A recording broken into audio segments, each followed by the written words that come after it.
Brought to you by Penguin.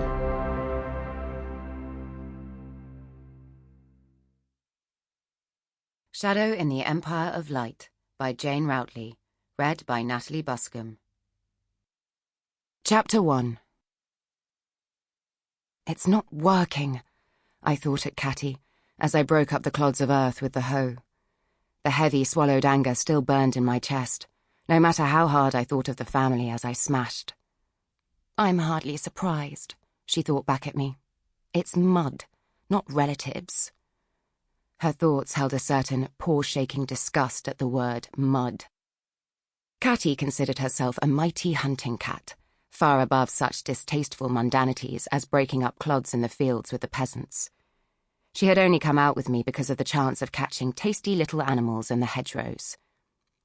Her thoughts were full of mystification as to why I would choose to do fieldwork on this, of all mornings. But I had to do something. I was so teeth-grindingly angry at my family that I wasn't sure I could face them without creating some terrible scene that would make us all homeless.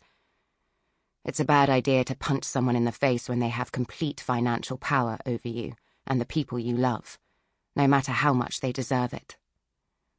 If I could only calm down a bit, I thought at Catty. My dear young human, I can't imagine field work. Her focus suddenly switched away from me. I looked up. Her elegant grey head was turned towards the estate's entrance. "They're here!" shouted one of the peasants. Oh no. Already? It was only midday, far too early for the blessing party to arrive. Yet a gleam of light had appeared in between the pair of tall trees that marked the entrance, showing that someone was travelling under magical power. Catty leapt up and streaked away towards the carriage. Praying it wasn't the family, but wondering who else it could be, I ran over to my horse, scrambled onto it, and took off after her, leaping over the ditch at the edge of the field and up onto the track. The peasants working round me had dropped their hoes and were also running towards the road. A solitary phaeton, without horses, a light carriage that carried only a couple of people, came sweeping up the driveway between the bare, early spring trees.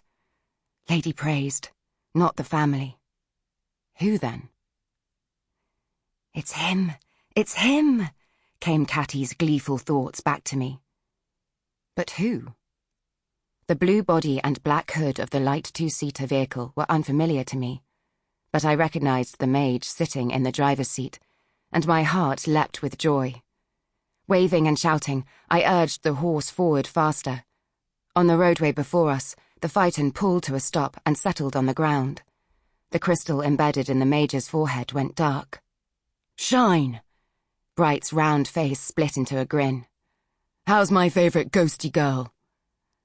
Normally I hated being called ghosty girl, but to hear Bright's teasing voice again was so wonderful it didn't matter today. He leapt out of the phaeton and held out his arms. His crystal lit up again, and I felt his power snatching me off the back of my horse. Reaching out, I threw myself through the air to be caught in his arms. He squeezed me and swung me around. "How are you?" I cried, hugging him tight and kissing both his cheeks. "What are you doing here? How long are you staying?" The true situation stabbed at me. Bright was the reason for all my anger at the family, and he was in danger. "Oh no, you've got to go. It's blessing time. Impy and the others will be arriving in a couple of hours." "Thanks a lot," laughed Bright. "I just arrive and you're telling me to go away." He was damp with sweat, as any mage would be after a long drive. But it was the dear familiar stink of my beloved cousin, so it didn't much matter. He looked pale and tired, but his eyes were much livelier than when I had last seen him, and all the bruises were gone. The dusty tan of his military robe suited him, and his arms felt muscular as he replaced me on the ground. "Bright, it's blessing time." I know. I'm going to come and go.